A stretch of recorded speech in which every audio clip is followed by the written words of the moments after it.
Balkis Ratsuni. Hai, saya Lutfia Kalsum. Hai, saya Cynthia Maharani.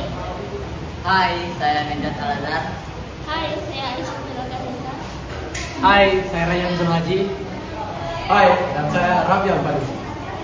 Dan kami dari kelompok 3. Ilmu pengetahuan.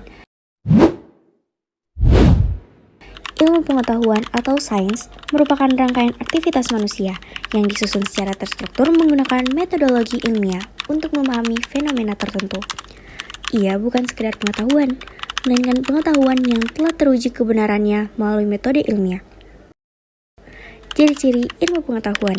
Menurut para ahli, ilmu pengetahuan memiliki beberapa karakteristik utama, yaitu empiris, diperoleh melalui pengamatan, penelitian, atau percobaan nyata. Sistematis, tersusun secara teratur dan berurutan. Objektif, tidak memihak, tidak dipengaruhi perasaan atau prasangka pribadi. Analitis, menjabarkan atau menguraikan persoalan secara rinci dan kritis. Verifikatif, kebenarannya dapat diuji kembali atau diverifikasi oleh siapa saja. Logis, menggunakan pendekatan rasional dan metodologi yang benar. Universal, kebenarannya berlaku umum kapanpun dan dimanapun. Reproduktif, hasil penelitian dapat diulang atau direproduksi oleh orang lain dengan metode yang sama. Jenis-jenis ilmu pengetahuan.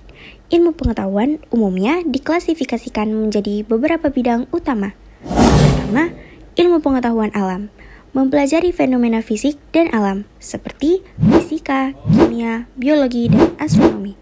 Kedua, ilmu pengetahuan sosial, mempelajari perilaku manusia dan masyarakat, seperti sosiologi, psikologi, ekonomi, dan antropologi. Ketiga, ilmu formal, berkaitan dengan sistem abstrak dan logika, contohnya matematika dan logika. Keempat, ilmu hadapan, aplikasi praktis dari ilmu pengetahuan untuk memecahkan masalah praktis, contohnya teknik, kedokteran, dan pertanian. Dan yang kelima, ilmu humaniora, mempelajari aspek kemanusiaan yang lebih abstrak dan kualitatif, contohnya filsafat dan seni. Masa pra-kemerdekaan.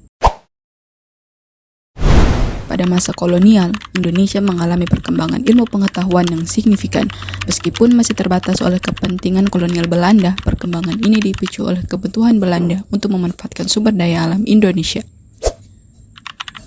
Beberapa lembaga ilmiah yang berdiri pada masa kolonial antara lain Batavia Genschap van Kunsten en Wetenschappen didirikan pada tahun 1778, merupakan lembaga independen untuk penelitian seni dan ilmu pengetahuan, seperti biologi, fisika, arkeologi, etnologi yang menjadi dasar Museum Nasional. Botanist Wien de Buitenzorg atau Kebun Raya Bogor didirikan pada 1817 oleh Caspar Georg Reinwart menjadi pusat penelitian botani. Institut Pasteur di Bandung didirikan pada 1895 menjadi pusat penelitian dan produksi vaksin. Medis Laboratorium Kesehatan 1888 fokus pada penelitian penyakit tropis yang menjadi cikal bakal Bio Farma. Beberapa penemuan dan penelitian pada masa kolonial antara lain penemuan fosil Pithecanthropus erectus oleh Eugene Du Bois pada 1891 di Trinidad, Jawa Tengah. Penelitian flora dan fauna Indonesia oleh Alfred Russel Wallace, pengembangan pertanian dan kehutanan oleh lembaga-lembaga kolonial, dan penelitian Dr. Ejikman mengenai penyakit beri-beri yang membuktikan bahwa penyakit tersebut disebabkan oleh kekurangan vitamin B1, bukan bakteri, yang mendasari penemuan. Masa Orde Baru 1965 sampai 1998, Indonesia mengalami perkembangan ilmu pengetahuan yang signifikan. Pemerintah Orde Baru memprioritaskan pembangunan ekonomi dan meningkatkan investasi dalam penelitian dan pengembangan. Beberapa aspek yang berkembang antara lain, peningkatan investasi dalam penelitian dan pengembangan, pembangunan infrastruktur ilmu pengetahuan seperti universitas dan lembaga penelitian, pengembangan ilmu pengetahuan dan teknologi di bidang pertanian, industri, dan energi. Pada masa Orde Baru, pemerintah meningkatkan investasi dalam penelitian dan pengembangan. Beberapa contoh investasi antara lain, pembangunan pusat penelitian dan pengembangan, Puslitbang, di berbagai bidang seperti pertanian, industri, dan energi, peningkatan anggaran penelitian dan pengembangan di universitas dan lembaga penelitian, kerjasama dengan lembaga internasional untuk meningkatkan kapasitas penelitian dan pengembangan. Beberapa penemuan dan penelitian di Indonesia pada masa Orde Baru antara lain, Pengembangan varietas padi unggul IR36 dan IR64 oleh peneliti Indonesia dan internasional. Penemuan spesies baru seperti spesies burung dan tumbuhan oleh peneliti Indonesia dan internasional. Pengembangan teknologi pengolahan minyak sawit dan produksi biodiesel. Pengembangan vaksin dan obat-obatan oleh peneliti Indonesia di bidang kesehatan. Masa reformasi 1998 sampai 2014. Masa reformasi merupakan periode penting dalam perkembangan ilmu pengetahuan di Indonesia. Setelah jatuh rezim Orde Baru, pemerintah reformasi memprioritaskan pembangunan ilmu pengetahuan dan teknologi untuk meningkatkan kesejahteraan masyarakat. Pada reformasi, pemerintah meningkatkan otonomi universitas dan lembaga penelitian. Beberapa contoh peningkatan otonomi antara lain: universitas lebih mandiri dalam mengelola keuangan dan sumber daya, sehingga mereka dapat membuat keputusan yang lebih cepat dan efektif. Lembaga penelitian memiliki kebebasan untuk menentukan prioritas penelitian, sehingga mereka dapat fokus pada penelitian yang lebih relevan dengan kebutuhan masyarakat. Peningkatan kerjasama dengan lembaga internasional untuk meningkatkan kapasitas penelitian, sehingga peneliti dapat berkolaborasi dengan peneliti lain dari seluruh dunia. Beberapa dan penelitian di Indonesia pada masa reformasi antara lain: A. Pengembangan teknologi informasi dan komunikasi seperti pengembangan aplikasi mobile dan e-government, sehingga dapat meningkatkan efisiensi dan transparansi pemerintahan. B. Penemuan spesies baru seperti spesies burung dan tumbuhan oleh peneliti Indonesia dan internasional, sehingga dapat meningkatkan pengetahuan kita tentang keanekaragaman hayati Indonesia. C. Pengembangan vaksin dan obat-obatan oleh peneliti Indonesia di bidang kesehatan, sehingga dapat meningkatkan kesehatan masyarakat. D. Pengembangan teknologi energi terbarukan seperti panel surya dan bioenergi, sehingga dapat mengurangi ketergantungan pada energi fosil dan meningkatkan keberlanjutan lingkungan. Masa kontemporer 2014 sampai sekarang.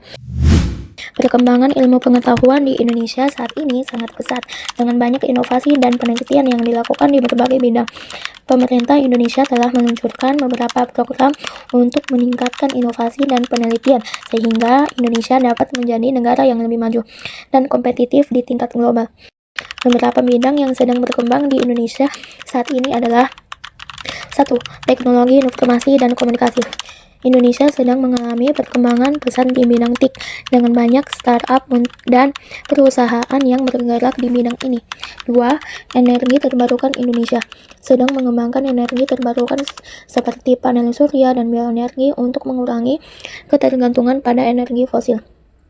3. Bioteknologi. Indonesia sedang mengembangkan bioteknologi untuk meningkatkan produksi pangan dan mengurangi dampak lingkungan. 4. Kecerdasan buatan AI. Indonesia sedang mengembangkan AI untuk meningkatkan efisiensi dan produktivitas di berbagai sektor termasuk kesehatan dan industri. Pemerintah Indonesia telah meluncurkan beberapa program untuk meningkatkan inovasi dan penelitian, antara lain: 1. Badan Riset dan Inovasi Nasional adalah lembaga pemerintah yang bertanggung jawab untuk meningkatkan inovasi dan penelitian di Indonesia. 2. Lembaga Ilmu Pengetahuan Indonesia. LIPI adalah lembaga ilmiah yang melakukan penelitian di berbagai bidang, termasuk ilmu alam, ilmu sosial, dan teknologi. 3. Program insentif riset dan inovasi. Program ini memberikan insentif kepada peneliti dan startup untuk melakukan penelitian dan pengembangan di bidang inovasi. 4. Kawasan ekonomi khusus adalah kawasan yang dirancang untuk meningkatkan investasi dan inovasi di bidang industri. Perkiraan masa depan. Diperkirakan perkembangan ilmu pengetahuan di Indonesia di masa depan mencakup peningkatan penggunaan teknologi, di mana Indonesia akan mengadopsi teknologi canggih seperti AI, blockchain, dan IoT dalam berbagai bidang. Fokus pada penelitian terapan. Penelitian akan lebih difokuskan pada aplikasi praktis yang bisa memberikan dampak langsung pada masyarakat dan ekonomi. Kerjasama industri akademisi. Akan ada peningkatan kerjasama antara industri dan akademisi untuk mengembangkan inovasi dan teknologi yang relevan dengan kebutuhan pasar. Bidang ilmu pengetahuan yang berpotensi berkembang di Indonesia. Bioteknologi. Dengan keanekaragaman hayati yang luar biasa, Indonesia bisa menjadi pusat penelitian dan pengembangan bioteknologi. Energi terbarukan. Indonesia memiliki potensi besar untuk mengembangkan energi terbarukan seperti energi surya, angin, dan biomasa. Teknologi informasi dan komunikasi atau TIK. Dengan pertumbuhan digital yang cepat, TIK akan terus berkembang dan menjadi salah satu bidang yang paling penting di Indonesia. Namun, terdapat tantangan serta peluang yang akan dihadapi Indonesia. Tantangannya tersebut, globalisasi. Arus globalisasi membawa nilai-nilai universal yang kadang bertentangan dengan budaya dan falsafah lokal, termasuk nilai-nilai Pancasila. Kualitas dan keandalan informasi. Kemudahan akses informasi juga membawa tantangan terkait kualitas dan keandalan data yang beredar. Pendanaan. Anggaran untuk penelitian dan pengembangan R&D masih relatif rendah. Peluang. Kolaborasi global.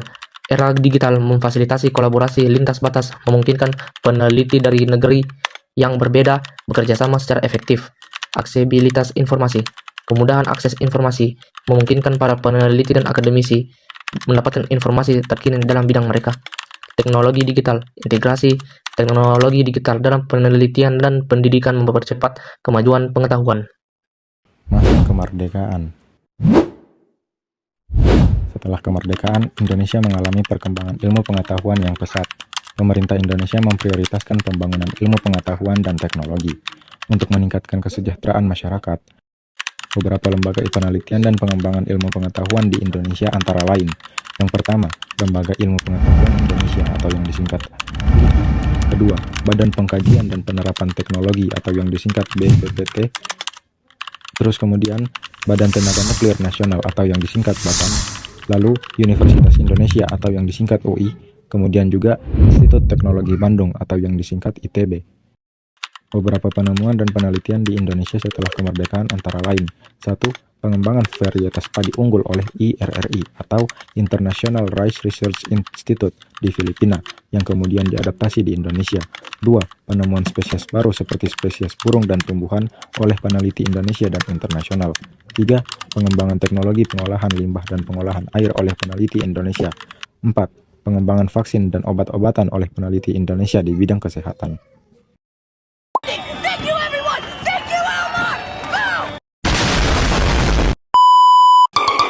Boom!